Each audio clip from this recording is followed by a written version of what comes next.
In the quiet African village of Umake, there was one rule everyone followed: never go to the river when the sun is high in the sky. At midday, when the heat burned the earth, the villagers stayed far from the river. The elders warned them, "That is the hour the river goddess Yumili rises from the water.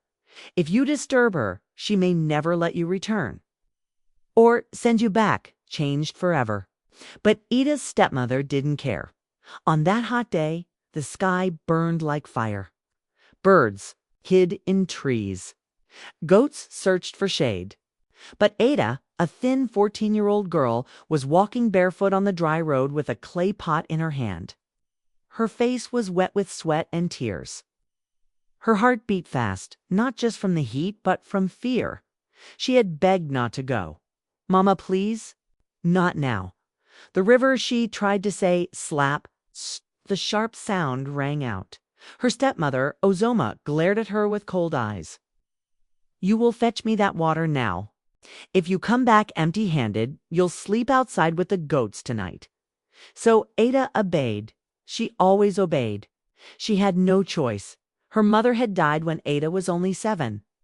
Her father remarried a woman from another village. First, Ozoma was nice, but once she had her own child, she turned into someone else.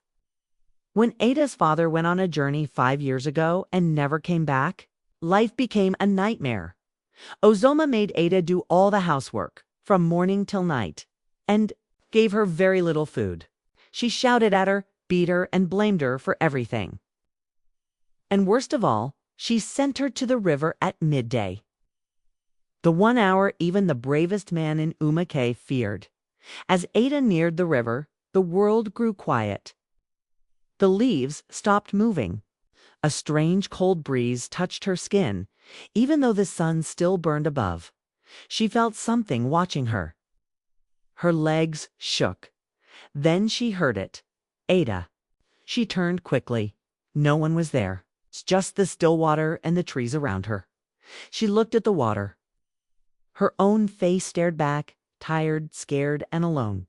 With shaking hands, she whispered, "Please, great Yumili, I do not want to bother you. I was forced to come." Slowly, she dipped the pot into the river. Every drop of water sounded like a drum in her ear. She was waiting for the river to rise, for a hand to grab her, for the goddess to appear in anger. But nothing happened. The pot filled Dot without wasting a second. Ada lifted it and walked back quickly, her feet slipping on the smooth stones. The way home felt longer than ever. The trees whispered around her. She didn't understand their words, but they sounded like warnings. When she reached the compound, she was sweating and weak. Her arms burned from carrying the heavy pot. Her stepmother was sitting outside, picking her teeth with a stick. "What took you so long?" Ozoma asked, not even looking up. Ada said nothing. She put down the pot near the kitchen and stood there, breathing hard. "Don't stand like a carved statue," Soma shouted. "Go and sweep the compound. The goats messed everywhere." Ada begged, "Please, Mama, it's too hot. Let me slap." This one was harder. Her face turned to the side. "You dare talk back at me? You think this is your father's house, foolish girl?" Ozoma shouted. Tears filled Ada's eyes, but she turned quickly, picked up the broom made from dry palm fronds, and started sweeping. Dust flew into her nose and eyes. Arms were tired, her hands already full of cuts, but she didn't stop. She didn't dare. After sweeping, Ozoma called again. "Go and pound yam for my lunch, and make it soft, like your useless brain. If it's hard, you'll eat it yourself." Ada obeyed. Her fingers shook as she peeled the yam. She cooked it and began pounding with a heavy pestle. Her whole body hurt. When she was done, she served the yam carefully. Ozoma tasted it and smirked. Today, even the devil has pity on you. Go now and wash my clothes. I want them whiter than heaven's gate." Ada went quietly. That night, when the work was finally done and Ozoma was snoring in her hut, Ada lay on her thin mat inside a tiny storeroom. She hugged her knees, her belly empty, and cried. She remembered the old days when her mother was alive. Her mother used to sing to her, rub her back, kiss her forehead, and tell her, "My beautiful Ada, jewel of my heart." She missed those days. She missed her father's loud laugh, the smell of okra soup, the stories under the mango tree. She missed Love Dot now. There was only pain. The next morning before the rooster crowed, Ozoma came in and slapped her awake. Lazy child. She barked. Still sleeping? Go sweep the compound. Then weed the backyard.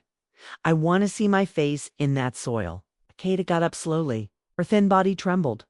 But she did what she was told at noon.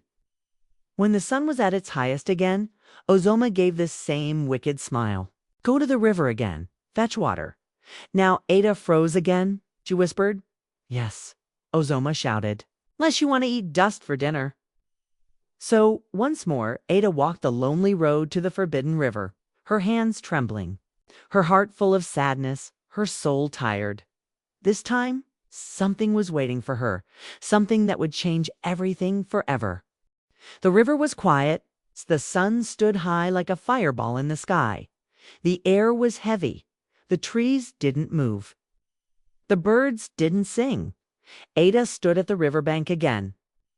Her clay pot sat beside her, untouched. She could not move. She could not fetch water. She was tired, not just in her body, but in her soul. For the 4th time in 2 weeks, her stepmother had sent her to the river at the forbidden hour. Each time, Ada had whispered to the goddess Humili, asking for mercy. Each time, she had walked home in fear, but unharmed. Today felt different. Today, something inside her broke. She sat down by the river and began to cry.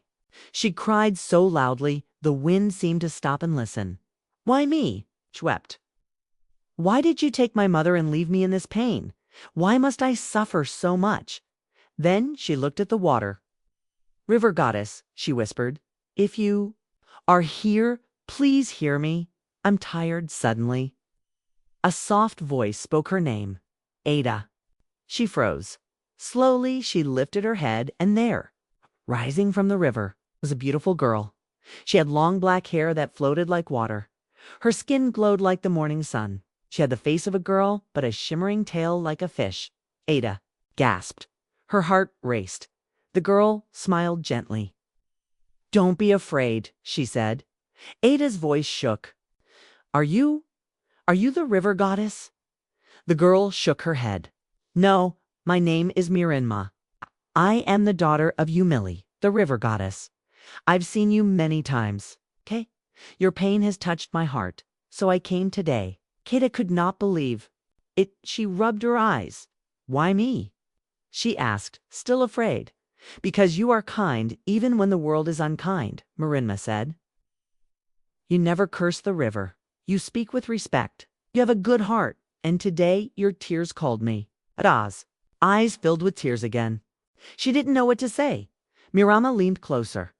I want to be your friend, but it must stay a secret. Not everyone would understand. Whenever you come here, sing this song. She began to hum a sweet, soft melody. It sounded like that river itself, flowing and calm.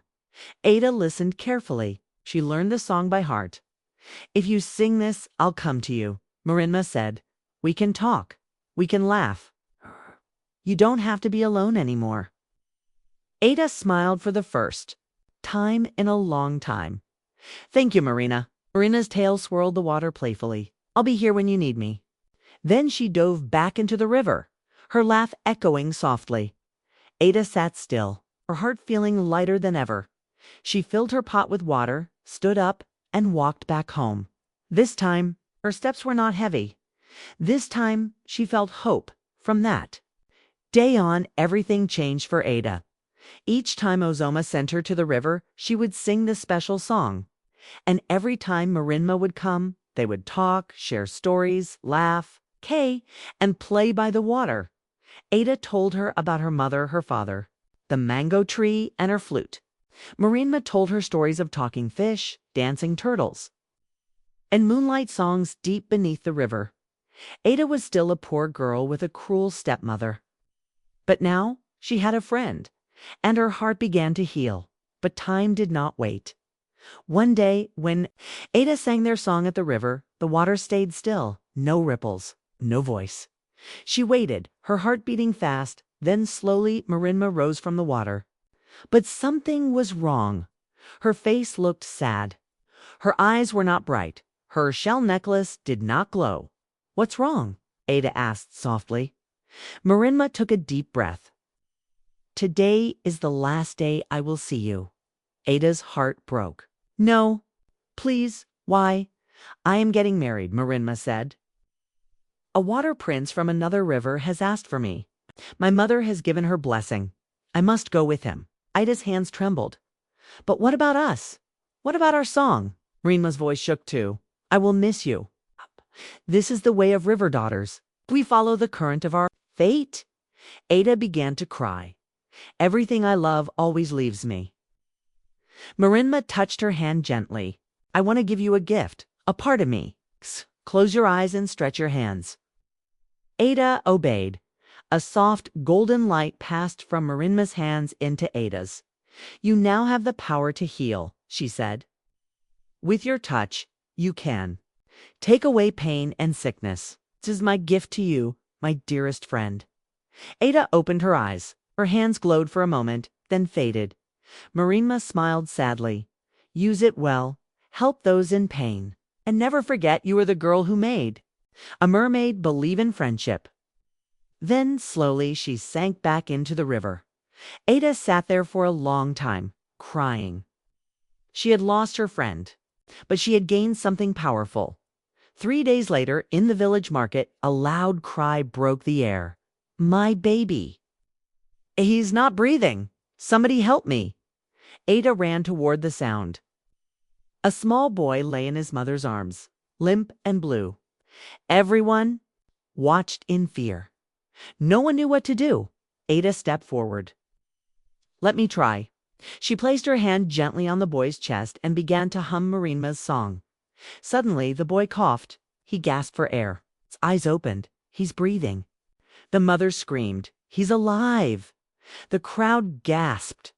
She healed him. Word spread like wildfire. Soon, more people came, the sick, the injured, the broken. And one by one, Ada helped them all. Her hands brought healing. Her song brought peace. And though Marinma was gone, her gift lived on. From that day forward, Ada was no longer just a poor girl with dust on her feet. She was the healer of Umakei, and her story had only just begun.